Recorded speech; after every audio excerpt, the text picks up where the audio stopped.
जय हिंद दोस्तों। आज से हमारा नया चैप्टर स्टार्ट हो रहा है, जनरेशन उत्पादन। तो बिजली का उत्पादन कैसे करते हैं उस सभी चीज़ों को हमको समझना है। तो ये भी कोई भी आपका कॉम्पिटिटिव एग्ज़ाम हो, टेक्निकल हो, उसके लिए बहुत ही इम्पोर्टेंट होता है ये चैप्टर। तो आपको पढ़ना और समझना बहुत ही ज़रूरी होता है। जितनी भी इम्पोर्टेंट बातें होगी आप सभी के सामने मैं शेयर करूँगा और आपको अच्छे तरीके से उसको समझना है। तो बिजली का जो उत्पादन होता है वो दो तरीके से होता है। एक तो conventional source of electrical energy, कहें तो विद्युत का परंपरागत उत्पादन, और जो दूसरी तरीके से हम करते हैं non conventional source of electrical energy, विद्युत का गैर परंपरागत उत्पादन। तो इसको हम देखते हैं। पहले पूरे को हमको क्या क्या पढ़ना है उसको हम पहले एक लिस्ट बना लेते हैं, फिर उसको हम समझेंगे। तो जो पहला होता है विद्युत का परंपरागत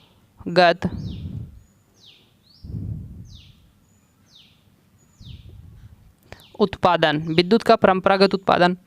और जो दूसरा होता है हमारा, दूसरे को मैं उधर लिखता हूँ, जो हमारा दूसरा होता है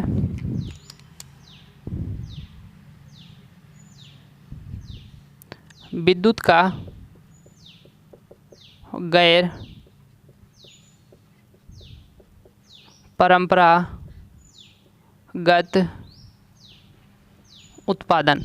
ये दो तरीके से होता है। अब इसको हम बोलें तो इंग्लिश में बोलें तो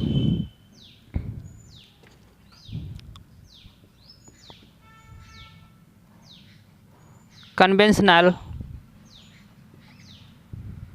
सोर्स ऑफ इलेक्ट्रिकल एनर्जी। तो इसको हम इस प्रकार से बोलेंगे। और इसको बोलें तो non conventional source of electrical energy. तो हम इसमें दो प्रकार से करते हैं। जो हमारा विद्युत का परंपरागत उत्पादन है इसमें हम कितने तरीके से करते हैं इसको देखना है। और जो हमारा विद्युत का गैर परंपरागत उत्पादन है इसको हम कितने तरीके से करते हैं। तो जो हमारा विद्युत का परंपरागत उत्पादन है, conventional source of electrical energy, इसको हम 5 तरीके से करते हैं। कौन कौन से तरीके वो है? पहला तो हम जल से करेंगे, किससे? पानी से करेंगे, जिसको हम हाइड्रो पावर प्लांट बोलेंगे। और जो दूसरा है तो हम उसको थर्मल कहें तो ताप विद्युत संयंत्र, हम उसको थर्मल से बिजली का उत्पादन करेंगे। और जो तीसरा हमारा होगा न्यूक्लियर, कहें तो परमाणु, तो न्यूक्लियर पावर प्लांट। और जो चौथा होगा तो डीजल विद्युत संयंत्र, तो डीजल से हम उसमें बिजली का उत्पादन करेंगे। और जो हमारा पांचवा होगा वो होगा हम गैस पावर प्लांट, तो उसमें हम गैस से बिजली का उत्पादन करेंगे। तो इन हम पांचों को अभी लिख लेते हैं कौन कौन से हमारे हैं।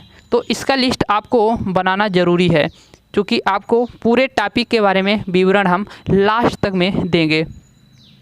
तो जो पहला है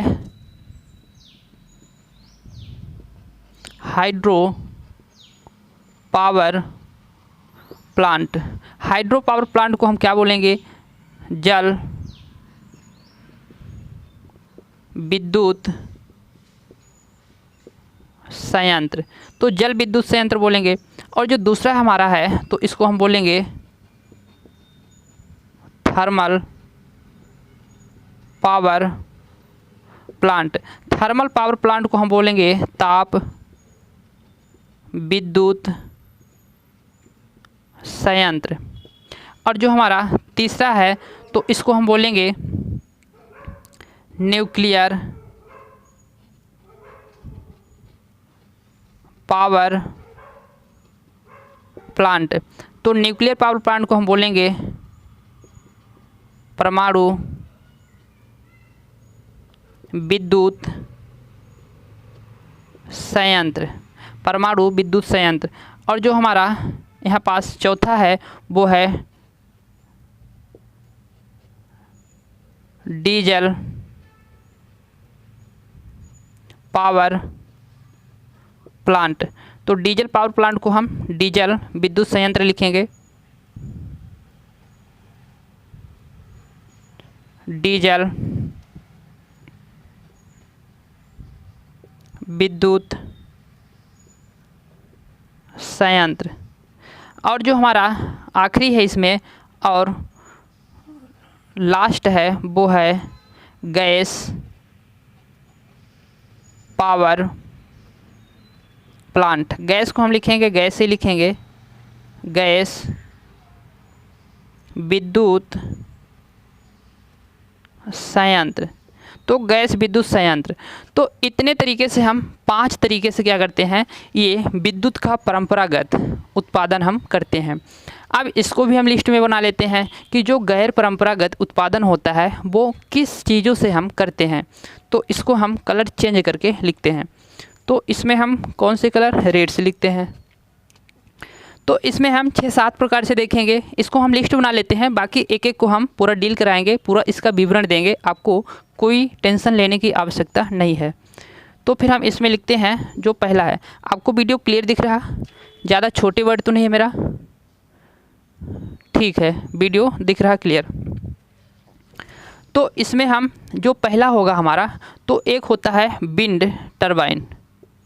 क्या, विंड, इसको हम मेल लिखेंगे। तो इसको हम जो हवा से करते हैं, विंड टरबाइन हो गया, जो हवा होता है, तो उसको हम पवन चक्की भी अपने भाषा में बोलते हैं। क्या बोलते हैं, पवन चक्की, इसको हम पवन चक्की बोलेंगे। और यहाँ पास जो होता है एक MHD। तो MHD का मतलब क्या हुआ, तो यहाँ पास MHD का मतलब मैग्नेटो हाइड्रो, फिर यहाँ पास हम लिखेंगे, इतने में नहीं आएगा, उसको थोड़ा हम अच्छे से लिखें तो लिख पाएंगे पूरे में। यहाँ हम लिखते हैं MHD। तो इसको हम फुल फॉर्म में क्या लिखेंगे, magneto hydro dynamic, magneto hydro dynamic. तो इसको हम MHD बोलेंगे। इसके बाद जो हमारा तीसरे नंबर पर आता है टाइडल। तो फिर टाइडल का मतलब क्या हुआ, टाइडल। तो टाइडल, इसको हम बोलेंगे टाइडल पावर। टाइडल मतलब हुआ ज्वारीय, ज्वारी शक्ति, ज्वारी शक्ति। तो इसमें जो चौथा नंबर होगा, तो टाइडल के बाद आता है अपना जियो, इसमें आएगा जियो थर्मल। तो टाइडल के बाद आता है जियो थर्मल, जियो थर्मल। तो जियो थर्मल का मतलब हुआ भूगर्भीय, भूगर्भीय। तो इसमें हम भूगर्भीय मतलब ज़मीन से इसमें जो क्रिया होगी उससे उत्पादन करेंगे हम बिजली का, उसको हम लास्ट में बताएंगे। और जो आपका होता है इसके बाद, तो वो होता है सोलर सेल। कौन सा होता है, सोलर सेल। सोलर सेल मतलब सौर सेल, सौर सेल। और जो आपका EF आता है अब, इसके बाद होता है fuel, fuel cell. Fuel power क्या बोलें, फ्यूल सेल बोलते हैं। तो इस सेल में क्या करते हैं, फ्यूल को डालते हैं, फ्यूल को फ्यूल ही बोलें। तो इतनी सारे तरीक़ों से हम क्या कर सकते हैं, बिजली का उत्पादन करते हैं। अब हम इसमें पढ़ेंगे किसको, हाइड्रो पावर प्लांट, जल विद्युत संयंत्र। तो जल विद्युत संयंत्र को अब हम पढ़ने वाले हैं। इसको पढ़ने में इतना मज़ा आएगा कि बस आप देखते रहिए, A to Z चीज़ें आपको पूरी समझ में आएगी, यह मेरी गारंटी है। ओके, तो इसकी आप स्क्रीनशॉट ले सकते हैं।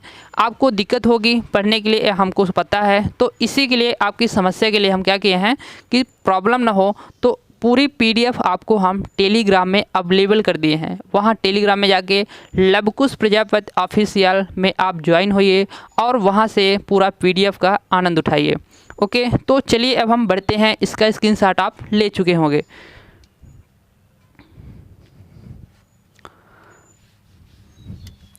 अब हम पढ़ेंगे कि बिजली का उत्पादन हम कैसे करेंगे, उसमें भी पानी से बिजली का उत्पादन हम कैसे करेंगे। ये अपने मन में कई बार प्रश्न आता है कि आखिर कैसे होता है, उसमें क्या क्या चीज़ें होती हैं। हम पूरी चीज़ों को समझाते हुए आपकी कॉम्पिटिटिव एग्ज़ाम की दृष्टि से भी हम इसमें डील कराएंगे। तो अब हमारा रहेगा यहाँ पास topic hydro power plant. Hydro power plant मतलब यहाँ जल विद्युत संयंत्र। तो जल विद्युत संयंत्र को हम पढ़ेंगे। तो आखिर जल विद्युत संयंत्र में हमको फ़ायदे क्या होते हैं। सबसे पहले तो इसकी हमको डिफिनीसन जानने की ज़रूरत होती है कि है क्या जल विद्युत संयंत्र। तो जल विद्युत संयंत्र आपसे कोई डिफिनीसन पूछे तो आप सिंपली सी बता सकते हैं, इसमें हम पानी से क्या करेंगे, बिजली का उत्पादन करेंगे। तो आप बोलेंगे कि जिसमें वह स्थितिज ऊर्जा, इसमें क्या है, स्थितिज ऊर्जा है। क्यों? क्योंकि पानी को हम क्या करेंगे, कहीं से लाकर एक डैम बनाएंगे और उस डैम से फिर क्या करेंगे, पानी को बहाएंगे और फिर उस पानी को बहाकर क्या करेंगे, टरबाइन को घुमाएंगे और टरबाइन लगा होगा अल्टरनेटर में, तो वह अल्टरनेटर क्या करेगा, हमको बिजली का उत्पादन करके देगा। अर्थात उसको हम कहेंगे पानी से बिजली का उत्पादन कर रहा है, तो वह क्या होगा, हमारा जल विद्युत संयंत्र होगा। तो इसको हम डिफिनीसन से कैसे डिफाइन करेंगे, तो आप बताएंगे वह स्थितिज ऊर्जा जो पानी से बिजली का उत्पादन करे, या ऐसे कह सकते हैं आप कि जो पानी को विद्युत ऊर्जा में परिवर्तित करे, वह स्थितिज ऊर्जा जो पानी से जल से विद्युत ऊर्जा में परिवर्तित करे, वह क्या कहलाएगा, हमारा जल संयंत्र या हाइड्रो पावर प्लांट कहलाएगा। अब इसमें हाइड्रो पावर प्लांट की डिफिनीसन इस प्रकार से हो गई। अब इसमें जो हाइड्रो पावर प्लांट है, इसमें 6-7 बातें जो टॉपिक वाइज बताएंगे, उसको आपको ध्यान से सुनना है, क्या क्या हम बता रहे हैं। तो जो हाइड्रो पावर प्लांट होता है, यह प्रारंभिक इसकी जो लागत राशि होती है वो क्या होती है, हाई होती है। इसकी प्रारंभिक लागत राशि ज़्यादा होती है, कास्टली होती है। लेकिन एक इसी संयंत्र आता है जो आपका न्यूक्लियर पावर प्लांट होता है। तो न्यूक्लियर पावर प्लांट की अपेक्षाकृत इसकी राशि, थोड़ा धनराशि जो कास्ट है वो कम होती है। एक कब की हम बात कर रहे हैं, जब हमको पावर प्लांट बिठाना हो, कहीं स्थापित करना हो, तब हम देखेंगे कि हमारी लागत राशि कितनी आएगी। तो हम उससे पहले न्यूक्लियर पावर प्लांट की तुलना करेंगे और हाइड्रो पावर प्लांट की तुलना करेंगे। तो न्यूक्लियर पावर प्लांट की जो कास्ट होगा वो ज़्यादा रहेगा और हाइड्रो पावर प्लांट की जो कास्ट होगा वो थोड़ा उससे कम रहेगा। तो यहाँ प्रारंभिक लागत राशि की बात करें तो न्यूक्लियर पावर प्लांट की अपेक्षाकृत हाइड्रोजन पावर प्लांट की लागत राशि क्या होती है, कम होती है। कैसी? प्रारंभिक, स्टार्टिंग, शुरुआती। अब इसमें बात आती है, चलिए भाई हम स्टार्टिंग लागत राशि, हम बहुत ज़्यादा पैसा लग रहा तो लगा के हम बैठा दिए। अब इसमें हम बात करेंगे कि यदि इसकी रनिंग कास्ट पूछें तो फिर कैसी होगी। तो रनिंग कास्ट क्या, जो चलेगा टरबाइन, पानी चलेगा, उसमें हमको डेली बिजली का उत्पादन करना है। तो पानी तो हमारा आ रहा है, उसमें तो कहीं से कुछ पैसा लग नहीं रहा कि डीजल है, पेट्रोल है तो महंगा मिलेगा। अपने इंडिया में पानी भरपूर मात्रा में है, तो पानी जो उसमें बहाएंगे तो उसमें कोई पैसा नहीं लगेगा। तो इसकी जो रनिंग कंडीशन की बात करें तो रनिंग क्या है, बिल्कुल सबसे कम है। आपसे पूछे कि जो परंपरागत स्रोत है बिजली के उत्पादन का, तो सबसे कम उसकी प्रारंभिक लागत राशि, स्टार्टिंग लागत राशि है, तो वो कौन सी संयंत्र में है, तो आपको क्या बताना है, जल विद्युत संयंत्र में। तो इसकी रनिंग जो कास्ट है वो क्या है, वेरी लो है, सबसे कम है। अब यह जो विद्युत संयंत्र होते हैं, जल विद्युत संयंत्र, तो इसमें ये ज़रूरी नहीं कि इसकी जो रनिंग कास्ट है वो कम है तो इसकी दक्षता कम होगी, ऐसा बिल्कुल नहीं सोचना है। इसकी एफिशिएंसी की बात करें, जल विद्युत संयंत्र की एफिशिएंसी की बात करें, दक्षता की बात करें तो 85% होती है। कितनी होती है? 85% होती है। हम छोटे छोटे शब्दों में यहाँ पास लिखते भी चलें कि क्या क्या हम बोलें, ताकि आपको उसमें थोड़ा याद रहे।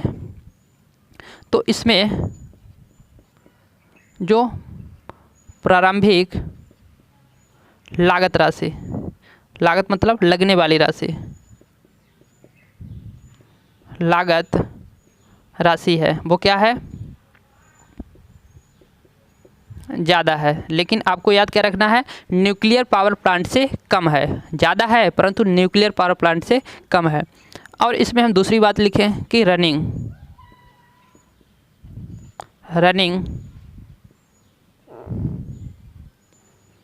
रनिंग लागत राशि लिखते हैं, लागत राशि वो क्या है, कम है। कम है मतलब इन जो परंपरागत है उन सभी से कम है। और इसकी दक्षता की बात करें, इफ़िशियंसी की दक्षता, तो दक्षता कितनी है फिर 85% है। तो इसकी दक्षता क्या है, 85% है। ठीक है, अब इसको हम देखेंगे कि जो हमारा ये हाइड्रो पावर प्लांट होता है तो इसमें हम क्या बेस लोड और पीक लोड दोनों स्थिति में चला सकते हैं। क्या आपको पता है कि बेस लोड और पीक लोड क्या होता है? तो देखिए, मान लीजिए हमारा क्या है, यह एक संयंत्र है या फिर कोई कुछ समय के लिए मान लीजिए बैटरी है, ठीक है, बैटरी है। अभी हम इसमें क्या कर रहे हैं, इसको हम यहाँ से यहाँ तक की चीज़ों को हम मान लेते हैं क्या, बेस लोड। इसको हम क्या मान लेते हैं, ये है हमारा बेस लोड। और यहाँ से यहाँ तक की चीज़ हमारी क्या है, पीक लोड। क्या है, पीक लोड। दिख रही क्या, थोड़ा बड़े में लिख देते हैं, ये क्या है हमारी पीक लोड। तो बेस लोड और पीक लोड का मतलब क्या हुआ, हम जानते हैं कि यहाँ पास जो हम लोड को दे रहे हैं, क्या सप्लाई जो हम लोड को दे रहे हैं, तो वो हमारी 24 घंटा में क्या कर रही है, हमारी इतनी सप्लाई जो बेस लोड पर है तो कंटिन्यू हमारी सप्लाई चल रही है। क्या कर रही है, इसको हम हटा देते हैं, अभी इसको हटा देते हैं। तो ये हमारी क्या है, एक बैटरी है। इस बैटरी से जो हम निरंतर जितनी वाटेज की होगी अपने एक फुल जो इसकी लोड है, लोड क्षमता है, फुल लोड क्षमता इससे हम क्या कर रहे हैं, कंज्यूम करा रहे हैं। अब इसमें क्या हुआ, हमको लोड तो हमारा जो था तो फिक्स था, अब हमको ऐसी ज़रूरत पड़ी कि इस लोड को हमको बढ़ाने की ज़रूरत पड़ी। अभी हमने मान लिया कितने, 2 बल्ब जला रहे थे, एग्जाम्पल के लिए मान लिया 2 बल्ब जला रहे थे, मेरा काम हो रहा था और इस बैटरी का पूरी एनर्जी को हम कंज्यूम कर रहे थे। अब हमको ज़रूरत पड़ेगी कि 4 बल्ब को हम जलाएँ, 4 बल्ब के जलाएँ। तो ये अभी बेस लोड पर काम कर रहा था 2 बल्ब जलाने पर। अब हम 4 बल्ब को जला दिए तो इसको तो इतनी क्षमता ही नहीं है कि यह उससे 4 बल्ब को जलाने के लिए पावर दे सके। तो फिर यह क्या करेगा, बेस लोड को अपने चला रहा था, लेकिन अब जब 4 बल्ब को हम लगा दिए तो इस बैटरी, यह बैटरी क्या करेगी, उसकी बेस लोड से हटकर वो क्या करेगी, अपने यहाँ पीक लोड पर आ जाएगी। उसको क्षमता तो देना पड़ेगा, तो वो क्षमता इंक्रीज करेगी जैसे भी इंक्रीज करे, लेकिन वह अब किस कंडीशन में आ गई है, पीक लोड। पीक मतलब उसका लोड क्या हो गया, शीर्ष हो गया, ज़्यादा हो गया, पीक हो गया।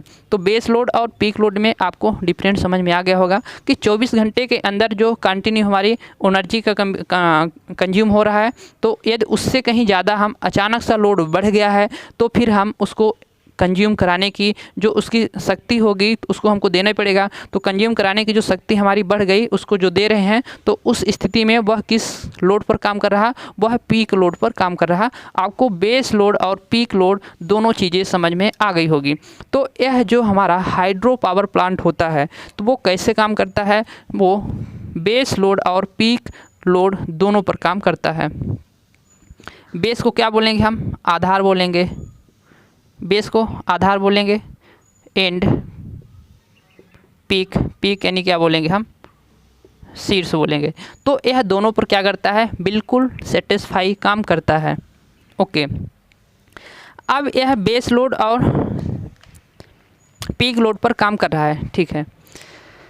इसमें जो आपको अगली बात याद रखना है कि इसमें जो हम स्टैंड बाई लॉस होता है, एक शब्द आता है स्टैंड बाई लॉस। अब आपके मन में आएगा कि भाई स्टैंड बाई लॉस क्या है, तो चलिए जानते हैं, यही तो जानना है अपन को।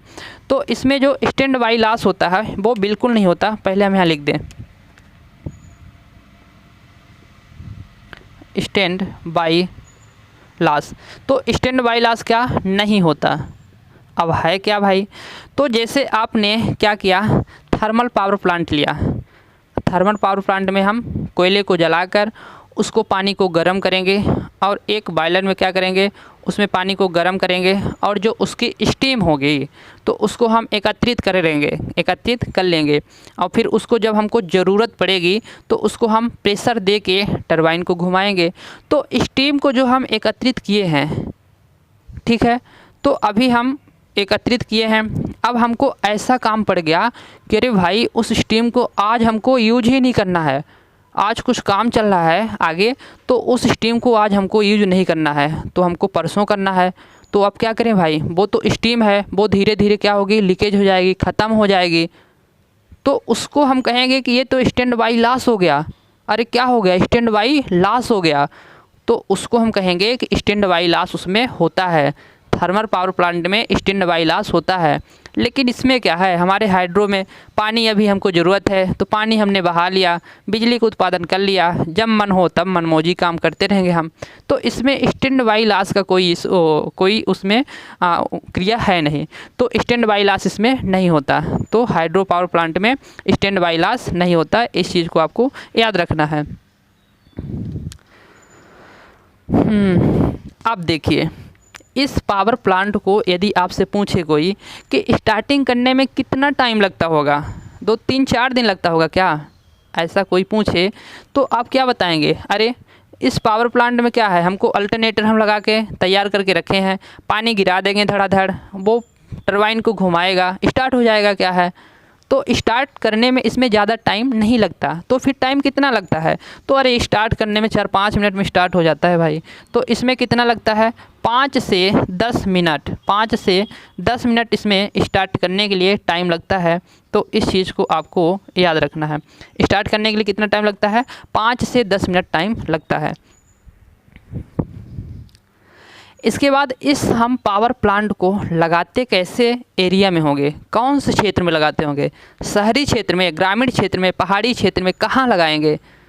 तो आपको याद रखना है कि इस पावर प्लांट को हम पहाड़ी क्षेत्र में लगाते हैं। पहाड़ी मतलब जहाँ डैम हम बना सकें, पानी आ रहा नदी से, ठीक है, नदी के किनारे हम कहीं भी बना लेंगे, लेकिन जब पानी हमको एकत्रित करना हुआ तो फिर हम डैम को कहाँ बनाएंगे, पहाड़ी क्षेत्र में बनाएंगे, ताकि वहाँ कभी किसी कारणवश, संयोगवश डैम वगैरह फूटा तो फिर क्या होगा, गांव में, सिटी में हम बना देंगे तो जैसे दिल्ली में बाढ़ आई अभी, उसी प्रकार से सब, तो उसको हम पहाड़ी क्षेत्रों में बनाते हैं ताकि डैम कभी फूटे भी तो उसको हम गांव के जो लोग हैं या फिर कहीं के लोग हैं, आसपास के लोग हैं, उनको हम प्रभावित ना कर सकें। इसीलिए इसका हम निर्माण कहाँ करते हैं, इसको हम पहाड़ी क्षेत्रों में बनाते हैं। तो इस चीज़ को भी आपको याद रखना है, पहाड़ी क्षेत्रों में। कितना खराब लिख दिया,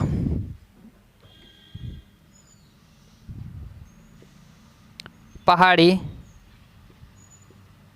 क्षेत्रों में, इसको हम पहाड़ी क्षेत्रों में बनाते हैं। अब सोचिए कि जब इसको हम गांव से काफ़ी दूर, जहां हमारा सब स्टेशन है उससे काफ़ी दूर हम इसको बना दिए, तो फिर आपसे कोई पूछे कि बताओ भाई तुम कि इसमें यदि हम ट्रांसमिशन लाइन की बात करें तो उसकी दूरी कम होगी कि ज़्यादा होगी। तो आप यूँ दिमाग लगाएंगे कि अरे मैं तो जहाँ सब स्टेशन होना चाहिए उससे तो मैं कहीं बहुत दूर लगा दिया, पहाड़ी क्षेत्र में जहाँ बिल्कुल जंगल पहाड़, कहीं कोई कुछ नहीं है, तो फिर इसकी ट्रांसमिशन लाइन भी तो दूरी ही होगी। तो इसकी संचरण लाइन जो होती है, क्या इसकी जो ट्रांसमिशन लाइन होती है, संचरण लाइन होती है, वो क्या होती है, दूरी होती है। इसकी संचरण लाइन क्या होगी, दूरी होगी। तो इसकी संचरण लाइन, ट्रांसमिशन लाइन क्या होती है, दूरी होती है। एक चीज़ बताइए कि इसमें यदि हमको इसके विश्वास की बात करें, विश्वसनीयता की बात करें, तो आपको कभी ये धोखा दे सकता है, नहीं दे सकता। चूँकि इसमें क्या है कि जब हम पानी डालेंगे, अल्टरनेटर घूमेगा, बिजली का उत्पादन करेगा, ये जाएगा कहाँ, तो हमको इतना विश्वास होता है, कॉन्फिडेंस होता है कि यह हमको धोखा नहीं दे सकता। तो फिर यह, इसको हम क्या कहेंगे, यह विश्वसनीयता, मतलब यह एक विश्वास इसके प्रति बना रहता है, तो यह इसको कहेंगे विश्वसनीयता पावर प्लांट है। विश्वसनीयता मतलब विश्वास है ना, हमको विश्वास है कि यह धोखा नहीं देगा, तो इसको हम विश्वसनीयता पावर प्लांट बोलेंगे।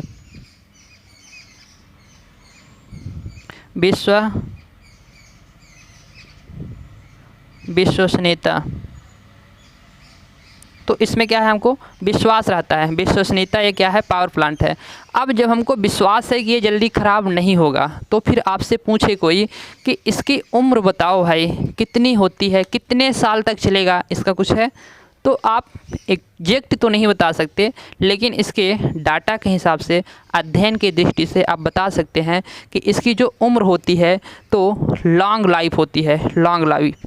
तो इसकी उम्र कैसी होती है, सबसे अधिक होती है। जितने भर अभी आपके पावर प्लांट हम बताएंगे, जितने भी पावर प्लांट बताएंगे, उन सभी पावर प्लांटों से इसकी जो लाइफ है, ज़िंदगी है, उम्र है, वो अधिक होती है।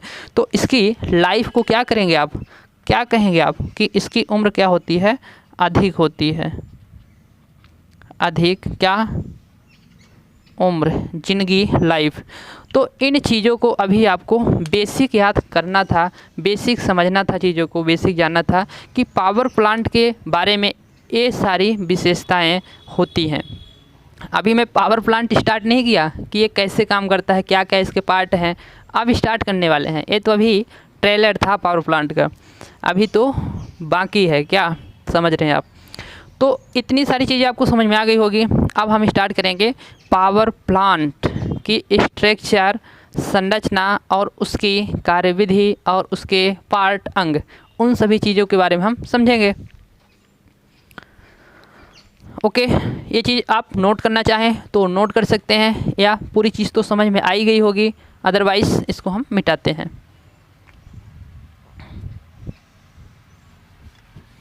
अब हम पावर प्लांट की क्या करेंगे, डायग्राम को बनाएंगे और डायग्राम को समझेंगे कि वाकई में वाह ऐसे काम करता है ये पावर प्लांट, ये कैसे हो सकता है। इसकी डिज़ाइनिंग ऐसे बनाएंगे अपन कि समझ में बिल्कुल आसानी से आ सके। आप भी साथ में बनाते चलिए, यदि आपको लगता है कि आपके लिए इम्पोर्टेंट है।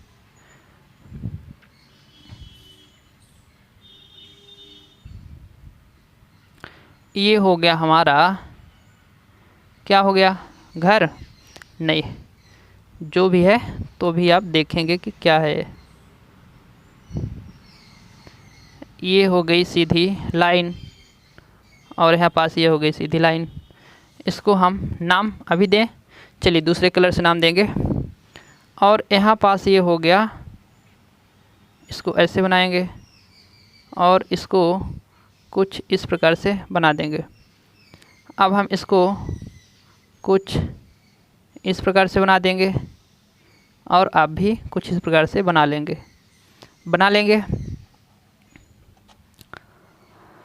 अब इसको हम क्या करेंगे, इसको ऐसे बनाएंगे, ऐसे बना लेंगे और आप भी इसको ऐसे बना लेंगे। ठीक है। अब यहाँ पास क्या होगा हमारा, इसके अंदर तो ऐसे हम कुछ बनाएंगे नहीं, इसको हम कुछ ऐसे बना देंगे और आप भी इसको ऐसे बना लेंगे। अब यहाँ पास से क्या होगा, ये क्या है, जल है, जल ही जीवन है, जल है तो कल है। तो इसको हम कुछ इस प्रकार से डिज़ाइनिंग कर दिए। ठीक है। अब यहाँ पास हम क्या करते हैं कि एक और डिज़ाइनिंग करते हैं, इसको हम ऐसे बनाते हैं। ओके। और यहाँ हम पानी का कलर कैसे कर दें, मेरा एक कलर कहाँ गया, ये रहा। पानी को बिल्कुल हम ग्रीन कर देते हैं। ये हमारा डैम है, डैम में हम क्या करते हैं, पानी को एकत्रित करते हैं। पानी को एकत्रित कर लिए, ये हो गया हमारा डैम। अब हम क्या करते हैं इसमें, नामकरण। ठीक है, दिख रहा, ओके। मैं बड़े अक्षरों में लिखता हूँ और सीधा, ये डैम हो गया। इसका हम नाम देंगे, इसका हम क्या नाम देंगे, सर्ज टैंक, सर्ज टैंक हो गया। इसका हम क्या नाम देंगे? वाल्व हाउस, वाल्व हाउस हो गया। इसका हम क्या नाम देंगे? थोड़ा बड़े लिख देना, पेन स्टॉक, पेन जैसे दिख रहा, पेन स्टॉक। इसको हम क्या नाम देंगे? पावर हाउस, मतलब यहाँ पावर उत्पन्न होती होगी।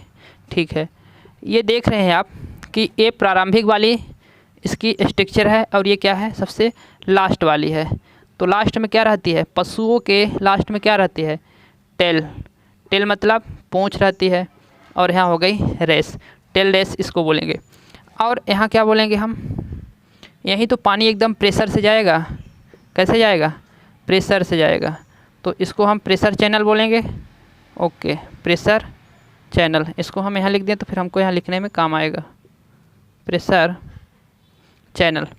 इसमें इतना आपको नामकरण करना था। और यहाँ पास आपको लिख देते हैं वाटर,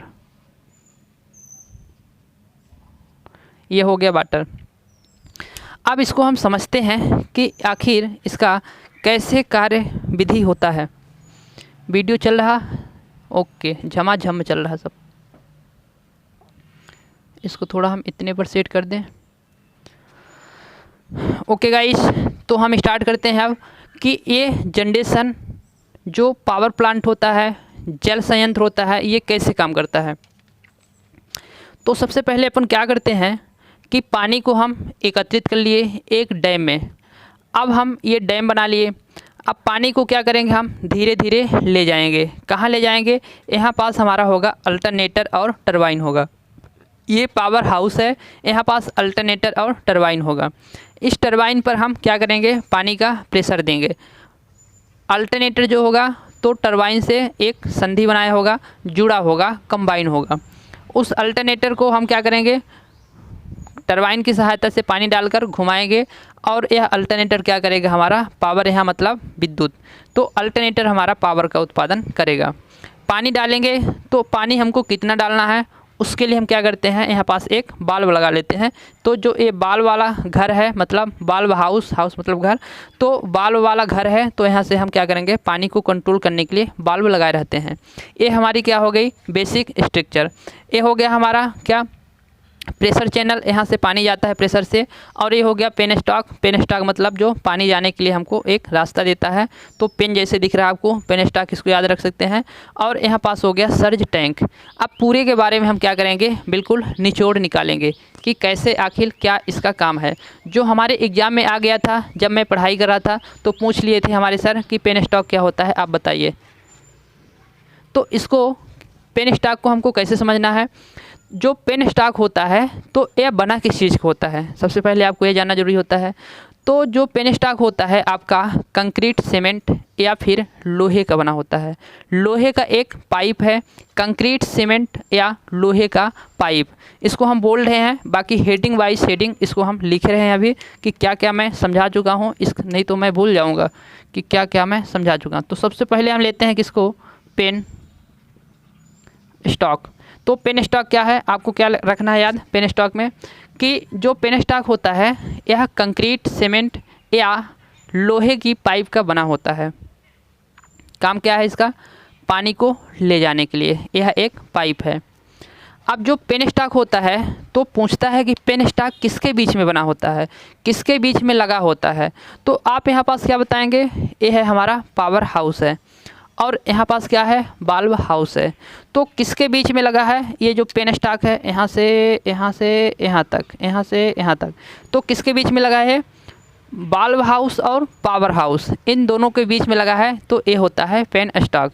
ये किससे बना होता है आपको पता है। तो पेन स्टॉक में आपको इतना ही याद रखना है। इसके बाद हम आते हैं यहाँ पास सर्ज टैंक ले लेते हैं। पेन स्टॉक के बाद हम लेते हैं यहाँ पास टेलेस। ठीक है, तो यहाँ पास से हमने पानी को क्या किया? डाला। यहाँ अल्टरनेटर ने बिजली का उत्पादन किया अब जो पानी निकल के आया वो कहाँ जा रहा है, टेल रेस में जा रहा है। पानी यहाँ से निकल के आएगा जो वो टेल रेस में जाएगा। पानी इधर टेल रेस में आ गया, मतलब उसको हम आगे बढ़ा देंगे, वो जहाँ जाना होगा तो जाएगा। टेल रेस में एक लगा होता है यहाँ पास आपको, इसका इस प्रकार से आकार होता है, इसको हम बोलते हैं ट्रैक, इसको हम बोलेंगे ट्रैक। 1 सेकेंड। ट्रैक इसको बोलते हैं ट्रेस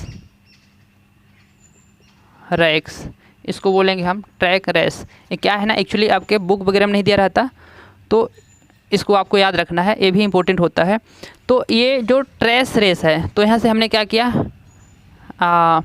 टेल रेस मतलब अंतिम वाला जो भाग होता है, तो अंतिम वाला भाग होता है टेल रेस। यहाँ पानी हमारा क्या होता है, निकासी होता है, निर्गत होता है, सॉरी निकासी होता है, एग्जस्ट होता है, बाहर निकल जाता है।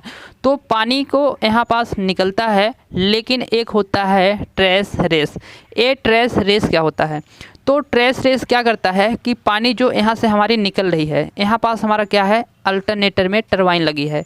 तो टरबाइन की एफिशिएंसी, टरबाइन की दक्षता बढ़ाने के लिए हम इस ट्रेस रैक्स का यूज करते हैं। आपसे पूछे कि ट्रेस रैक्स का यूज हम किस लिए करते हैं, तो टरबाइन की एफिशिएंसी, टरबाइन की दक्षता को बढ़ाए रखने के लिए हम ट्रेस रैक्स का यूज करते हैं। तो यहाँ पास हो गया आपका टेल रेस। टेल रेस क्या होता है, पानी जहाँ हमारा निकल के जाता है, तो वो होता है टेल रेस। तो यहाँ पास टेल रेस एक चीज़ हो गया। और दूसरा चीज़ हमने क्या देखा, ट्रेस रैक्स, ट्रैक रेस।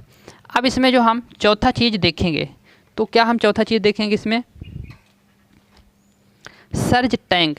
तो फिर सर्ज टैंक कहाँ पास है और क्या कार्य है इसका, तो ये होता है हमारा सर्ज टैंक। अब इसको सर्ज टैंक को आपको समझना बहुत ज़रूरी होता है, ये कैसे काम करता है, क्या काम करता है। तो देखिए हमने क्या किया, यहाँ पास से पानी ले जाना चालू किया, मतलब यहाँ से हमारे ये पानी जा रहे हैं, ये जा रहा पानी, ये जा रहा पानी, इधर से निकल के ये पानी हमारा जा रहा है। अब यहाँ पास टरबाइन में हमारा क्या हुआ, पानी गिर गया। ओके, देखिए हमारे पास एक क्या है, एक अल्टरनेटर है। यहाँ पास क्या है, एक अल्टरनेटर है। ये अल्टरनेटर हो गया और ये इसका हो गया जो भी अल्टरनेटर है। यहाँ पास से हमने क्या लिया, इससे बिजली का उत्पादन किया। और यहाँ पास क्या हो गई, हमारे ये लोड हो गए, अब लोड को हमने कनेक्ट कर दिया, किससे, अल्टरनेटर से कनेक्ट कर दिया। अल्टरनेटर पर अभी क्या है, जो लोड है वो क्या है, बहुत ही ज़्यादा है, पीक लोड है, हाई लोड है, भारी लोड है। ओके, तो फिर अल्टरनेटर पर जब भारी लोड पड़ा, तो अल्टरनेटर को पावर उत्पन्न करने के लिए क्या करना पड़ेगा, ज़्यादा पावर उत्पन्न करना पड़ेगा। पावर उसको देने के लिए पावर ज़्यादा उत्पन्न करना पड़ेगा अल्टरनेटर को। जब पावर हमको ज़्यादा उत्पन्न कराना है, तो फिर इसके हम जो टरबाइन होते हैं, अल्टरनेटर के टरबाइन होते हैं, इस टरबाइन पर पानी को हम क्या करेंगे, ज़्यादा गिराएंगे, तब जाके ये पावर ज़्यादा इम्प्रूव करेगा, उत्पन्न करेगा और जनरेट करेगा, तब इसको हमको लोड को मिल पाएगी पावर। तो पानी को हम क्या किए, यहाँ पास ज़्यादा गिरा दिए, अब अचानक इसका लोड तो अभी क्या था, वेरी हाई था, ज़्यादा था। अब अचानक लोड हमारा क्या हो गया, डाउन हो गया। तो फिर हमको पानी को कम करना पड़ा। यहाँ से तो पानी हमने गिरा दिया, यहाँ पानी जब हम गिराएंगे, तो यहाँ से भर भरा के पानी पूरा यहाँ पास एकदम आ जाएगा। अब यहाँ पास अचानक हम क्या किए कि इसके पानी को सोचे कि बंद कर दें, पूर्ण रूप से नहीं, लेकिन जितना लोड घट गया उसके हिसाब से हमको पानी चाहिए, अल्टरनेटर को चाहिए, तो पानी को थोड़ा क्या करना पड़ेगा, डाउन करना पड़ेगा। किससे करेंगे डाउन, हम यहाँ पास इससे बाल्व हाउस से क्या करेंगे, पानी को डाउन करेंगे। ठीक है, तो पानी जब हमने यहाँ से क्या किया, बहुत ही ज़्यादा गिरा दिया। अब पानी को ज़्यादा गिरा दिया, तो पानी यहाँ से बह के ये जा रहा, यहाँ पास जा रहा, पानी ज़्यादा जा रहा। अब पानी का यहाँ से ज़्यादा आ गया। अब जब हमने यहाँ पास पानी को कम कर दिया, तो फिर पानी क्या करेगा, यहाँ पास पानी रुक जाएगा और पानी की जो काइनेटिक एनर्जी है, यहाँ पास पानी स्थितिज ऊर्जा में है। जब पानी बह रहा वो काइनेटिक एनर्जी में हो जाएगा, पोटेंशियल एनर्जी में है, अभी स्थितिज ऊर्जा में है। अब पानी को हमने क्या किया, यहाँ से बहा दिया, वो काइनेटिक एनर्जी यानी गतिज ऊर्जा में हमने परिवर्तित कर दिया। पानी यहाँ गतिज ऊर्जा से काफ़ी स्पीड से और प्रेशर के साथ जा रहा है। तो पानी को जब हम धीरे कर दिए, लोड को धीरे कर दिए, अल्टरनेटर को पानी कम चाहिए, तो पानी जो यहाँ आके रुक गया, वो पानी की स्पीड बहुत ज़्यादा है, बहुत काइनेटिक एनर्जी के साथ वो बह रहा। अब वो पानी आके यहाँ धक्का देगा और जो यहाँ पास पाइप हमने लगाया है, इस पाइप को क्या करेगा, वो पानी का प्रेशर फाड़ देगा। वो पानी फट जाए, ये प्रेशर जो है तो फट जाएगी। सीमेंट से बनी हो फिर चाहे जहां बनी हो, पानी कितना प्रेशर है, चूँकि पानी एक बार क्या प्रयास करेगा, यहाँ से जाके वो वापस लौट कर यहाँ आने का प्रयास करेगा कि चलो भाई मैं तो यहाँ धक्के से चला आ गया, यहाँ आ गया। अब पानी चलो कि इसको रास्ते नहीं जाने के लिए, चूँकि पानी जितनी टरबाइन इसको चाहिए, शुरू में मांगा था लेकिन कम चाहिए, अब तो कम दे रहा पानी। तो यहाँ पास पानी क्या करेगा, वापस लौट कर एक बार आएगा और सोचेगा देखें ऊपर साइड अभी जाने का रास्ता है, तो पता चलेगा अरे बाप रे इतना पानी को उठा के हम ऊपर निकलेंगे। इसकी चूँकि जो हाइट है h है और इसकी जो गुरुत्वी है तो वो क्या है, बहुत ज़्यादा है, तो पानी को ऊपर उठा नहीं पाएगा। तो फिर ये पानी फिर से दोबारा जब लौट के जाएगा तो फिर इस पेन स्टॉक को निपटा देगा, फाड़ देगा, क्षति कर देगा। तो इसको हम क्या बोलेंगे, हैमरिंग बोलेंगे। इसको क्या कर दिया, पेन स्टॉक को हैमरिंग कर दिया। तो हैमरिंग यदि पूछे कि क्या होता है, तो जब पानी को ज़्यादा डिमांड हो, जब अल्टरनेटर पर ज़्यादा लोड पड़ता है, उसको पानी की ज़्यादा आवश्यकता पड़ती है, तो पानी ज़्यादा जा रहा होता है पेन स्टॉक से, और अचानक सा लोड घट गया तो उस टरबाइन को लोड की ज़रूरत, उस टरबाइन को पानी की ज़रूरत कम पड़ी, पानी कम पड़ी ज़रूरत, और वहाँ से क्या आ गया, वाटर से आ गया पानी। अब वो पानी आगे नहीं जाता, फिर से क्या होता है, पानी यहाँ रुक जाता है, रुक के वापस जाता है और इस वाटर की जो गुरुत्वी एनर्जी है उसको ऊपर नहीं उठा पाता। चूँकि पानी इसको ऊपर उठा नहीं पाता, तो फिर वो क्या करेगा, दोबारा से पानी जाएगा और इसको पेन स्टॉक को फाड़ देगा, हैमरिंग कर देगा। तो इसको हम हैमरिंग बोलेंगे। लेकिन ऐसी कंडीशन हमको निर्मित करने की आवश्यकता ही नहीं पड़ती, क्योंकि जो अपने वैज्ञानिक द्वारा लगाए गए दिमाग हैं उसका यूज़ करना पड़ता है। तो सर्ज टैंक के बारे में हम टॉपिक लेके चले थे कि सर्ज टैंक क्या होता है। तो वह हैमरिंग से बचाने के लिए हम वो पानी को कहाँ, इसको मान लीजिए यहाँ पास जब बंद होता तब की स्थिति हम बता रहे थे, यहाँ पास जब बंद होता तब की स्थिति। अब यह लगा है हमारा सर्ज टैंक, तो पानी हमारे इसको उठा नहीं पाएगा, तो वो पानी जो वापस लौट के आएगा वो कहाँ चला जाएगा, हमारा सर्ज टैंक में चला जाएगा। तो सर्ज टैंक में क्या कर लेगा, उस पानी को सर्ज कर लेगा, सर्ज कर लेगा। तो इसका काम हो गया सर्ज टैंक का, इस तरीके से कि पानी जब एक्स्ट्रा में जो होता है वो सर्ज टैंक अपने आप में एकत्रित कर लेता है, इसका काम होता है सर्ज टैंक का। तो यह सर्ज टैंक आपको समझ में आ गया होगा कि किस लिए हम सर्ज टैंक लगाते हैं। सर्ज टैंक को लेकर एक और इम्पोर्टेंट बात है आपके पास जो अभी हम बताने वाले हैं कि वह क्या है। तो सर्ज टैंक का पूछता है कि जो आदर्श स्थान कौन सा होता है लगाने का, इस पावर प्लांट में आदर्श स्थान कौन सा होता है लगाने का।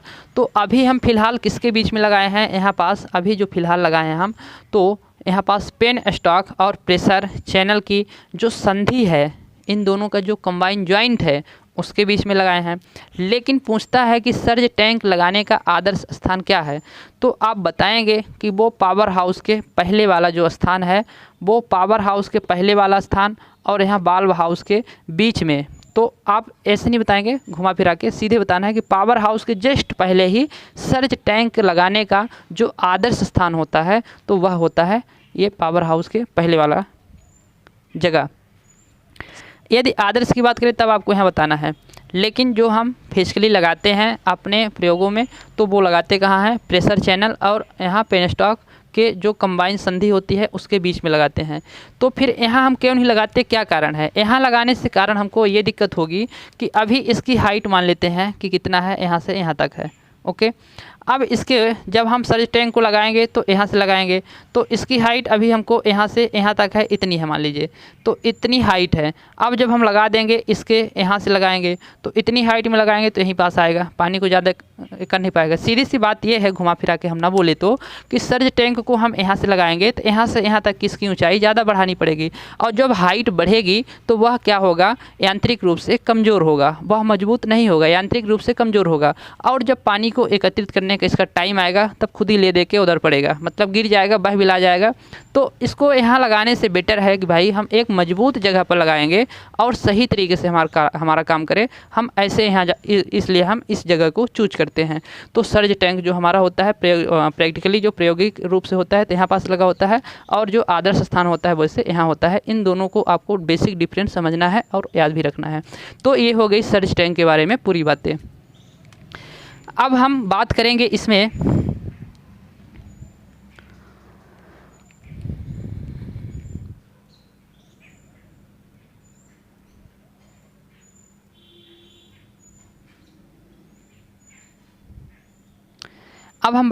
इसमें हेड, एक शब्द आता है हेड।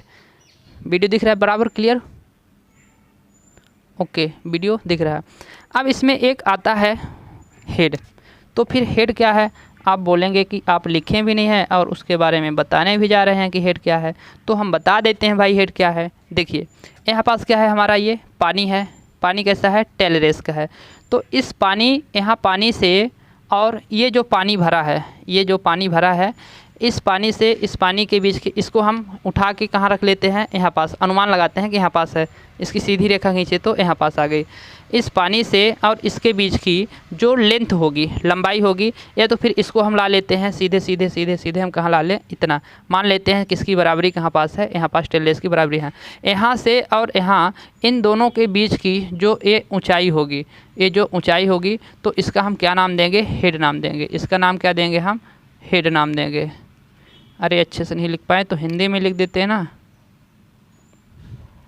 हेड। तो इन दोनों के बीच की क्या हो गई ऊंचाई, ये तो वाकई में इतना दिख रहा। तो इन दोनों के बीच की क्या हो गई ऊंचाई, तो उस ऊंचाई को क्या बोलेंगे, हेड। अब जो ये हेड होता है, तो ये क्या होता है हेड, तो वाटर की जो ऊपरी सतह है, यहाँ ऊपरी सतह ये हो गई, और टेलरेस की ये जो ऊपरी सतह है, इन दोनों के बीच की जो लंबाई होती है वो होती है हेड होती है। समझ में आ गया? अब जो हेड होता है वो आपका 3 प्रकार से होता है। कितने प्रकार से होता है, 3 प्रकार से होता है। तो वो कौन कौन से प्रकार होते हैं, 3 प्रकार के। तो यहाँ पास हम हेड को लिखें तो यहाँ पास लिखते हैं ना, इतना हमारा हो गया। लिखेंगे हम किसको, हेड को। हेड को कितने प्रकार से लिखेंगे, 3 प्रकार से। जो पहला होता है लो हेड होता है, और जो दूसरा होता है मीडियम हेड होता है, और जो तीसरा होता है वो होता है हाई हेड। तो इसमें आपको फिर हम बता क्यों रहे हैं, इसमें ज़रूरत क्या है, आप तो इसको जान लिए कि 3 प्रकार से हेड होते हैं। इसको आपको ज़रूरत यह है कि यह इसकी लंबाई पूछ लेता है कि मीडियम हेड कितने मीटर का होता है, और लो हेड कितने मीटर का होता है, हाई हेड कितने मीटर का होता है। तो इस लंबाई को आपको जानना है, इसीलिए हम यहाँ पास बता रहे हैं। जो लो हेड होता है ये 50 मीटर से कम होता है। कितना होता है, 50 मीटर से 50 मीटर से कम होगा। और जो मीडियम हेड होता है ये 50 मीटर से 500 मीटर तक होता है। यहाँ पास चमक तो नहीं रहा, आपको दिख रहा होगा, नहीं दिख रहा होगा तो मैं बोल रहा हूँ तो उसको आप सुनते जाइए। और जो हाई हेड होता है वो कितना होता है, फिर 50 मीटर से क्या होता है, अधिक होता है। 50 मीटर से अधिक होता है। तो इस प्रकार से होते हैं, हेड होते हैं। तो हेड आपको समझ में आ गया होगा। अब इसमें हेड हमने बता दिया। अब जो नेक्स्ट हेडिंग होगी तो उसको हम क्या बताएंगे, इसके अंदर जो हम टरबाइन को यूज किए हैं इस अल्टरनेटर में, जो हमने यहाँ पास होता है हमारा ऐसे कुछ इस प्रकार से अल्टरनेटर होता है। टरबाइन तो समझते हैं ना, जो पंखी होती है, तो ये अल्टरनेटर हो गया। और इस अल्टरनेटर में हमने क्या लगाया है, यहाँ पास पंखी एक लगाते हैं। इस प्रकार से कुछ हम एक ऐसे पंखी लगाते हैं। तो ये जो पंखी है तो इसी को हम टरबाइन बोले हैं। तो टरबाइन को अब हम समझते हैं कि जो पंखी होती है, टरबाइन होती है, वो कौन सी टरबाइन इसमें लगाते हैं। क्योंकि टरबाइन भी ऐसे नहीं कि कोई भी हम पंखी लगा देंगे, चलो भाई कूलर का हम स्टैंड वाले फ़ैन में लगा दिए, स्टैंड वाले फ़ैन में हम कूलर में लगा दिए पंखी, उल्टे पुल्टे थोड़ी लगा देंगे, नहीं काम करेगा। तो उस पंखी को भी, उस टरबाइन को भी अलग अलग चीज़ों में डिवाइड किया गया है कि कौन सी टरबाइन को कहाँ यूज़ करना है। ये चीज़ आपको समझ में आ गई। तो हम अब इसको इरेज कर दें। ओके, जो हमारी अगली हेडिंग होगी, हेड तो मैंने कर दिया, यहाँ पास आपको दिख रहा होगा। तो हम छठवें में लिखते हैं टरबाइन। ओके, तो फिर टरबाइन कितने प्रकार से होती है ये देखते हैं पहले। तो जो टरबाइन होती है क्या करते हैं, ये इसको हम अल्टरनेटर के शाफ्ट में लगाते हैं, आपको पता है। तो हम जो पहली टरबाइन हो गई, तो यहाँ पास हम देखते हैं एक होती है आपकी, ब्लू वाला लेते हैं, इसको हम काफ़ी टाइम से यूज नहीं किए। तो ये हो गई हमारी जो पहली टरबाइन है, तो इसको हम बोलेंगे इम्पल्स टरबाइन। अब बोलेंगे आपकी इम्पल्स टरबाइन क्या है, तो यह एक टरबाइन का नाम है। जैसे कूलर वाले हम पंखी का नाम क्या लेंगे, एक हम उसका नामकरण करेंगे कि इसका यह नाम है। और जो हमारा सीलिंग फ़ैन हो गया उसमें पंखा का हम नाम अलग देंगे। जो हमारा स्टैंड फ़ैन हो गया उसमें जो लगी पंखी उसका नाम हम अलग देंगे। तो इसी प्रकार से जो हम अलग अलग ऊंचाई से यदि पानी को गिराते हैं, अलग अलग हेड से पानी को हम गिराते हैं, तो उस कंडीशन में हम अलग अलग टरबाइन का भी यूज करते हैं। इसीलिए उस टरबाइन का हम अलग अलग नाम दिए हैं। और उसकी डिज़ाइन भी अलग अलग होती है, उसकी रखने की प्रोसेस भी अलग अलग होती है, सब चीज़ें अलग होती हैं। तो इसमें हम पहले समझते हैं कि जो इम्पल्स टरबाइन है इसका हम किस कंडीशन में यूज़ करते हैं, उसकी क्या हाइट होगी तो हम यूज़ करेंगे, या तो फिर पानी का प्रेशर कैसे होगा तो उसको यूज़ करेंगे, या फिर उसको हम वर्टिकल रखेंगे या क्षैतिज रखेंगे, कैसे रखेंगे, इस चीज़ को समझते हैं। तो ये जो इम्पल्स टरबाइन है, तो इम्पल्स टरबाइन क्या होती है,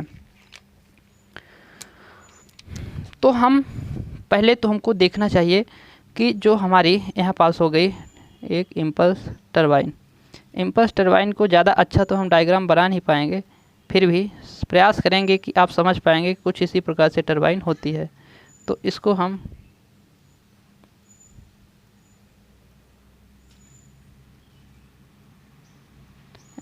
इस प्रकार से बना लिए। ओके, ये इसकी देखने में डिज़ाइन होती है इम्पल्स टरबाइन की। अब जो इम्पल्स टरबाइन है तो ये हम कैसे यूज करते हैं, तो यदि इसका हेड क्या है, बताया कि हेड भी 3 प्रकार से होते हैं। तो यदि इसका हेड क्या है, हाई है, हाई मतलब ऊंचाई पर है, तो फिर हम इस इम्पल्स टरबाइन का यूज करेंगे। तो इसका जब हेड हाई होगा और जो पानी का प्रेशर है, पानी का फ्लो है, वो कैसा होगा, मीडियम होगा, पानी का फ्लो मीडियम होगा, तो उस कंडीशन में हम इम्पल्स टरबाइन का यूज करेंगे। तो यहाँ पास लिखेंगे कि जो इसकी हेड होगी, हेड कैसा होगा, हाई होगा, हेड हाई होगा। और इसमें हम लिख सकते हैं कि जो इसकी पानी का फ्लो होगा, वाटर फ्लो, यहाँ पास लिखेंगे वाटर फ्लो, तो यहाँ पास सीधे लिखते हैं ना कि medium water flow, medium water flow. तो मीडियम वाटर फ्लो के लिए हम यहाँ पास इसका यूज़ कर लेंगे। तो हम जानना ये जरूरी होता है कि ये टरबाइन घूमती लगभग कितने स्पीड में होगी, इसकी स्पीड भी तो पता होनी चाहिए ना। जैसे मोटर को हम याद रखते हैं, करे ये मोटर 12,000 RPM, 1500 RPM, 3000 RPM, उसी प्रकार से इसको भी याद रख सकते हैं कि यह मोटर स्पीड आखिर कितनी स्पीड में घूमती होगी। तो इसकी जो स्पीड की बात करें, स्पीड, तो ये 1275 RPM में, बिल्कुल 1275 RPM पर ये घूमेगी। और इसकी हम बात करें कि जो टरबाइन हम रखने की कंडीशन कैसी होगी, टरबाइन को हम कैसे रखेंगे, टरबाइन रखने की कंडीशन जो होती है वो कैसी होती है।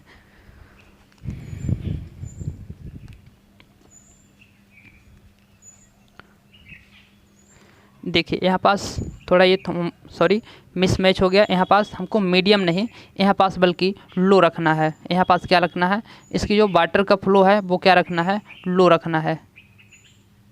ओके, वाटर का फ्लो क्या रखना है, लो रखना है। एक चीज़ आपको हम क्लियर कर दें यहाँ पास कि जब यहाँ पास कोई भी टरबाइन हम लगा रहे हैं, जब उसकी हाइट क्या होगी, हेड क्या होगा, बहुत ही ऊपर होगा, बहुत ही ऊपर होगा, तो उसमें वाटर का फ्लो जो होगा वो क्या होगा, बिल्कुल कम होगा। क्या होगा, बिल्कुल कम होगा। इस चीज़ को आप सेट कर लीजिए। यदि हाइट उसकी जो हेड है तो क्या है, मीडियम है, तो फिर उसका पानी का फ्लो भी कैसा होगा, मीडियम होगा। यदि इसका हेड क्या है, निम्न है, हेड क्या है, निम्न है, तो फिर इसका वाटर का जो फ्लो होगा वो हाई होगा। इस चीज़ को आपको दिमाग में सेट करके रखना है, नहीं जैसे मैं अभी यहाँ पास लिख दिया था उसी प्रकार आप एग्ज़ाम में गलत करके चले आएंगे। तो यहाँ पास जब हमने हेड क्या रखा है, हाई रखा है, ऊंची रखी है, तो फिर यहाँ पास पानी का जो फ्लो है वो कैसा होगा, लो होगा।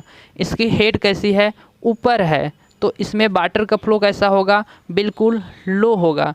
आप इसमें दिमाग मत लगाइएगा कि ज़्यादा ऊपर है तो ज़्यादा प्रेशर से जाएगा, इसमें ऐसा कुछ नहीं करना है, कुछ नहीं सोचना है, उसको हम बताएंगे।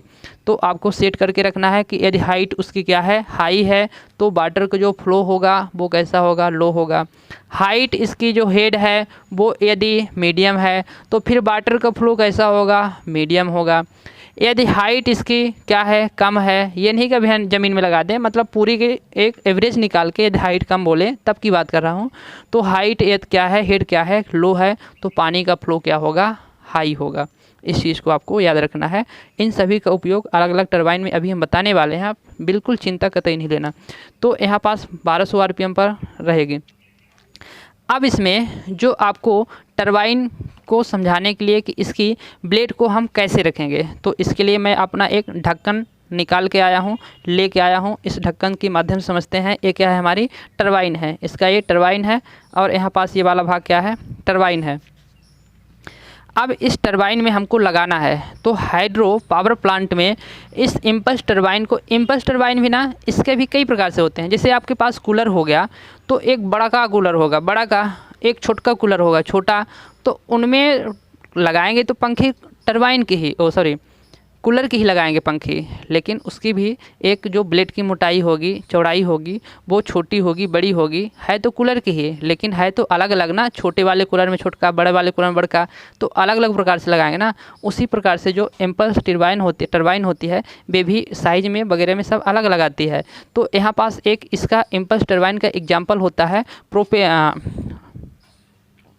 यहाँ पास एग्जाम्पल होगा पोल 10, क्या रहेगा, पोल 10। तो इसमें पोल 10 जो व्हील होगा, पोल 10 व्हील टरबाइन, तो पोल 10 व्हील टरबाइन जो होगा तो इसका क्या है, इम्पल्स टरबाइन का एग्जाम्पल है। ये भी आपके लिए इम्पोर्टेंट है। तो इम्पल्स टरबाइन का क्या है, एग्जाम्पल है। तो इस टरबाइन में जो शाफ्ट होगा, जो हम यदि इम्पल्स टरबाइन लगा रहे हैं, यदि एग्जाम्पल XYZ कोई पोल 10 टरबाइन ही ले लिए, तो इसका जो शाफ्ट होगा तो वो कैसा होगा, इसका शाफ्ट जो होगा तो क्षैतिज होगा। क्षैतिज मतलब हॉरिजॉन्टल होगा। तो इसके शाफ्ट को जब हम ऐसे लगा दिए, हॉरिजॉन्टल लगा दिए, तो फिर इसकी जो टरबाइन की होगी तो वो कैसी होगी, ये टरबाइन ऐसी हो गई। अब इसको हम ऐसे ऐसे क्या करेंगे, घुमाएंगे। ऐसे ऐसे कब घुमाएंगे, जब हमारा पानी ऊपर से आएगा तब इस टरबाइन को हम ऐसे ऐसे घुमा पाएंगे। तो इसकी शाफ्ट पूछता है कि शाफ्ट की कैसी कंडीशन होती है, पोजीशन होती है, तो वो शाफ्ट कैसी होती है, ये होती है शाफ्ट आपकी हॉरिजॉन्टल होती है। तो शाफ्ट आपको याद रखना है कि जब हम इम्पल्स टरबाइन लगाएंगे शाफ्ट कैसी होगी, तो आपको ये चीज़ को याद रखना है। तो यहाँ शाफ्ट पूछे, लिखें शाफ्ट, तो शाफ्ट कैसा होगा, क्षैतिज, क्षैतिज मतलब हॉरिजॉन्टल होगा। ये इम्पल्स टरबाइन हो गई। अब इसी प्रकार से यदि हम हाई क्या किए हैं, हेड इसका हाई लिए हैं, ठीक है, तो हम इम्पल्स टरबाइन यूज़ कर लिए। अब इसकी हम जो हेड है तो मीडियम लेते हैं, तो फिर उसके लिए अलग टरबाइन यूज़ करेंगे। हाँ बिल्कुल, उसके लिए हम अलग टरबाइन यूज़ करेंगे। तो यह इम्पल्स टरबाइन थी। और जो अब दूसरी टरबाइन यूज़ करेंगे हम मीडियम के लिए, तो वो हम कौन सी टरबाइन यूज़ करेंगे, यहाँ पास हम टरबाइन यूज़ करेंगे रिएक्शन टरबाइन। कौन सी टरबाइन यूज़ करेंगे? Reaction turbine. तो हम इसको मिटा दें तब हम लिख पाएंगे आपके लिए, नहीं तो फिर हम यहाँ लिखते हैं। ओके, इस पावर हाउस को हम यहाँ नीचे लिख देते हैं और वहाँ पास हम जगह बचा लेते हैं। ये पावर हाउस हो गया। तो फिर हम इम्पल्स टरबाइन यहाँ पास, दूसरी टरबाइन यहाँ पास हम क्या लिखेंगे? ये अब यहाँ लिखेंगे हम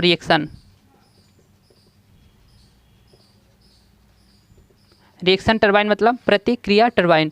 अब रिएक्शन जो टरबाइन होती है ना, ये भी 2 प्रकार से होती है। कितने प्रकार से होती है? 2 प्रकार से होती है। तो इसको 2 प्रकार से होती इसलिए है कि अभी हम बताएंगे। इसमें जो 2 प्रकार से होती है, तो एक होती है कैप्लेन और जो दूसरी होती है यहाँ पास आपकी होती है फ्रांसिस टरबाइन। कौन सी? Francis turbine.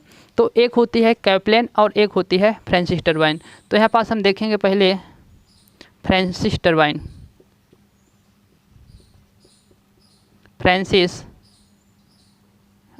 टरबाइन नहीं लिखते अब, है ना। यहाँ पास इसको हम डाल लेते हैं ए नंबर और इसको डाल लेते हैं बी नंबर। दूसरी टरबाइन ये फ्रांसिस टरबाइन हो गई और जो दूसरी नंबर है कैप्लेन हो गई। कैप्लेन टरबाइन, आगे टरबाइन आप समझ रहे होंगे टरबाइन ही है। तो जो फ्रांसिस टरबाइन होती है ना, इसका हम यूज वहाँ करते हैं कि जहाँ पानी का ये जो इसकी हेड है वो क्या हो? मीडियम हो। जब मीडियम होगा तो पानी, जब मीडियम होगा तो मैं बताया था कि जब हेड मीडियम होगा तो पानी का फ्लो भी कैसा होगा? मीडियम होगा। तो जो फ्रांसिस टरबाइन का हम यूज़ करेंगे तो किस कंडीशन के लिए करेंगे? जब उसका हेड मीडियम हो और वाटर का फ्लो भी मीडियम हो, उस कंडीशन के लिए हम फ्रांसिस टरबाइन की यूज़ करेंगे। इसको आपको याद रखना है। तो यहाँ पास हम लिखेंगे,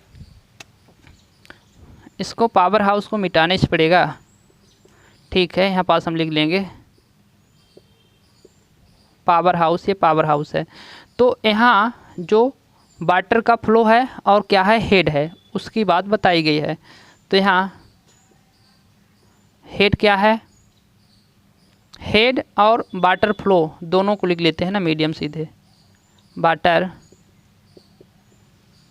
फ्लो ये दोनों कैसा होगा?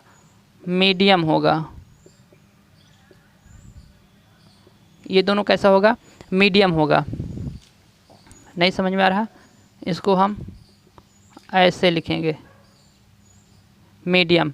तो ये दोनों कैसे होगा? मीडियम होगा। तो फिर इसकी स्पीड भी हमको पता होनी चाहिए कि समथिंग कितनी स्पीड होगी। तो इसकी स्पीड आप लिखेंगे यहाँ पास 50 से 300 आरपीएम। इसकी स्पीड आप कितना लिखेंगे? 50 से 300 आरपीएम। तो यहाँ पास इसकी स्पीड हो गई 50 से 300 आरपीएम। तो आप बोलेंगे 50 से 300 आरपीएम के लिए हम इसका यूज कर लेंगे। यहाँ पास आरपीएम लिखें कि आप समझ में आ जाएंगे।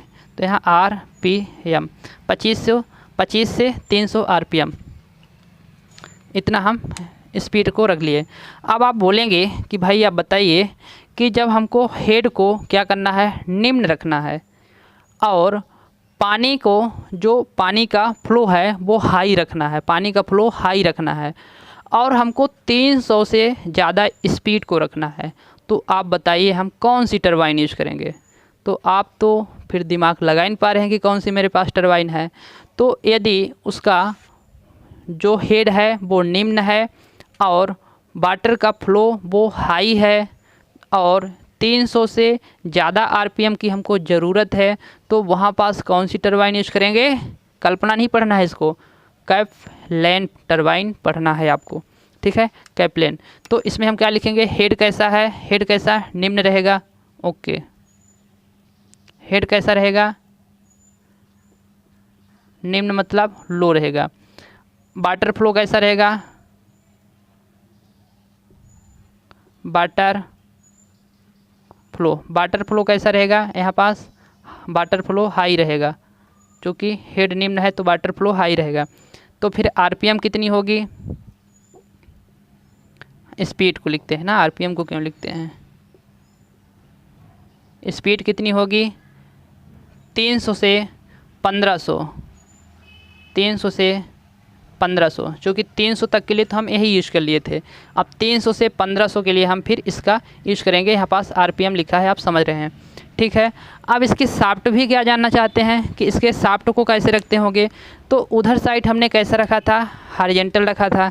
तो जाहिर सी बात है कि इसको उल्टा रखेंगे, इसका काम ही उल्टा है। तो शाफ्ट को अभी तक हमने कैसा रखा था, हॉरिजॉन्टल रखा था, क्षैतिज रखा था। अब शाफ्ट को कैसे कर देंगे, वर्टिकल कर देंगे, ऊर्ध्वाधर कर देंगे। तो इसको हम इस प्रकार से करेंगे। फिर पानी का प्रेशर हमारा इधर से आएगा ऐसे, है ना, और फिर इसको क्या करेगा, इसे घुमा देगा। तो इसकी शाफ्ट की कंडीशन हम कुछ इस प्रकार से रखेंगे। तो शाफ्ट की कंडीशन को मैं ला लेता हूँ नीचे, चूँकि है नहीं मेरे पास जगह। तो यहाँ पास लिखेंगे हम शाफ्ट और बराबर क्या लिखेंगे, वर्टिकल मतलब ऊर्ध्वाधर, वर्टिकल मतलब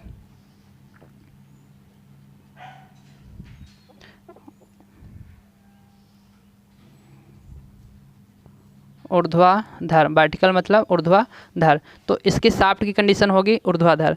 तो ये चीज़ आपको समझ में आया होगा टरबाइन के बारे में। इसी प्रकार से एक टरबाइन और होती है जो आपको बता दें, प्रोपेलेन आप ज़्यादातर सुने होंगे, प्रोपेलेन टरबाइन है। तो प्रोपेलेन में क्या होता है कि उसमें आप जो उसकी पंखी होती है, पंखी को आप एडजस्ट कर सकते हैं। वो प्रोपेलेन टरबाइन भी एक कैप्लेन टरबाइन का ही क्या है, कैप्लेन टरबाइन का ही एक उदाहरण है, उसी जैसे है।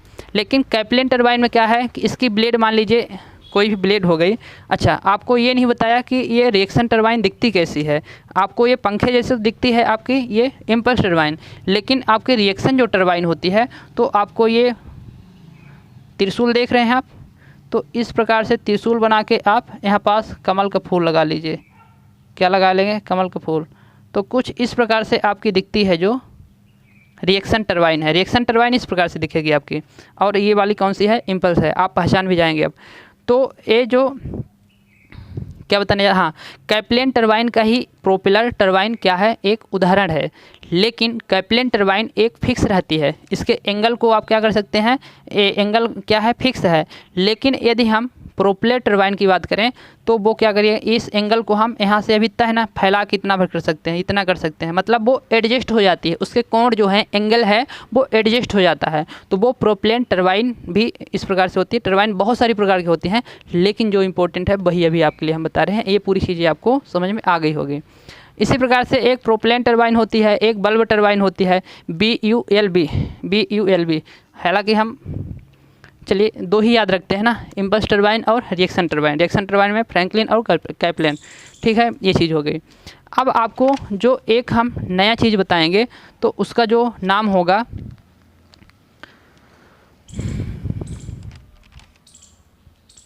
स्पिलवे। आप नाम सुने हैं क्या, स्पिलवे? देखिए स्पिलवे क्या होता है। तो यदि हमारा बारिश के टाइम में क्या हो गया, बारिश आई, ये डैम बना दिया। अब बारिश का पानी तो कहीं रुकता नहीं, जिधर उसको रास्ता मिलेगा उधर ही चला जाएगा। तो बारिश का पानी बहुत ज़्यादा हुआ और वो डैम में पानी पूरा आ गया। अब क्या करेंगे हम, पानी की इतनी हमको आवश्यकता नहीं, बहुत ओवर हो गया, तो पानी को हमको निकालना पड़ेगा कहीं नदी उदी में। तो जब नदी में हम निकालते हैं इस पानी को, हम क्या करेंगे, इस पानी को हम नदी में निकालेंगे। तो फिर उसको हम जो पानी निकालते हैं तो उसमें एक गेट होता है, क्या करेंगे, उस गेट से हम पानी को निकालेंगे। तो फिर उस गेट को हम क्या बोलेंगे, तो उस गेट को हम बोलेंगे स्पिल बे। बे मतलब गेट ही, आने जाने का रास्ता जो होता है, तो उसको हम बोलेंगे स्पिल बे। तो ये पानी को क्या करना पड़ता है हमको, जब नदी वगैरह में निकालना पड़ता है, ओवर हो जाता है, तो उसके लिए हम क्या करते हैं, स्पिल बे का यूज़ करते हैं। अब आप ये बताएं कि आप तो इसमें डाल दिए हैं पानी वगैरह, इसमें आप डाल रहे हैं। यहाँ पास मैं बता दिया था ट्रेस रेस ड्राफ्ट ट्यूब। एक चीज़ मैं क्षमा चाहूँगा कि थोड़ा उल्टा हो गया हमसे। ये वाला जो ट्रेस रैक्स है ना, यहाँ पास ट्रैक्स रेस नहीं होगा, यहाँ पास होगा ट्यूब होगा। यहाँ पास क्या होगा, ट्यूब होगा, जिसको ड्राफ्ट ट्यूब बोलते हैं। ये जो ये पूरा भाग दिख रहा ना, ये ड्राफ्ट ट्यूब है। क्या है, ये ड्राफ्ट ट्यूब है। इसको सॉरी चाहूँगा कि इसका नाम क्या है, ड्राफ्ट ट्यूब है। जो आपका ट्रेस रैक्स होता है ना, तो वो होता है यहाँ पास। यदि आप यहाँ पानी के साथ बारिश में, बाढ़ में, जैसे भी हो, तो कचड़े आ गए हैं, बर्फ़ के गोले आ गए हैं, बारिश के टाइम में बाढ़ आ गई, जैसे अभी दिल्ली में किसी की बाइक कोई बह के आ गई है, सब तो डैम में आ जाएगी ना, पानी का रास्ता मिलेगा। तो कुछ भी बड़े बड़े पत्थर आ गए हैं, तो फिर हम यहाँ पास उसको अंदर जाने से बचाने के लिए क्या करते हैं, एक हम लोहे की जाली को लगाते हैं, ग्रिड को यहाँ पास लगाते हैं। तो उस ग्रिड को हम क्या बोलते हैं, जो अभी हमने नाम यहाँ पास दे दिया था ट्रेस रैक्स नाम देते हैं। उसका हम इस जाली के ग्रिड को क्या नाम देंगे, इसको हम नाम देंगे ट्रेस रैक्स। इसका हम क्या नाम देंगे, ट्रेस रैस नाम देंगे इस ग्रिड और जाली को। तो इतनी सारी चीज़ें आपको यहाँ पास समझना था। और ये हमारा पावर प्लांट यहाँ पास ये जो जल वाला है, हाइड्रो वाला है, ये होता है फिनिश। अब जो नेक्स्ट पावर प्लांट है वो रहेगा आपका थर्मल पावर प्लांट, ताप विद्युत संयंत्र। उसके बारे में ऐसे ही बिल्कुल विस्तृत चर्चा करेंगे और आपको पूरा दिमाग में ठोस के रख देंगे। तो चलिए, सो थैंक्स अभी तक बने रहने के लिए। मेरी क्लास में मिलते हैं नेक्स्ट क्लास में। आप अपना ख्याल रखें, बड़ों का आदर करें और अच्छी तरीके से पढ़ाई करें। ओके, सो गाइस, मिलते हैं नेक्स्ट क्लास में।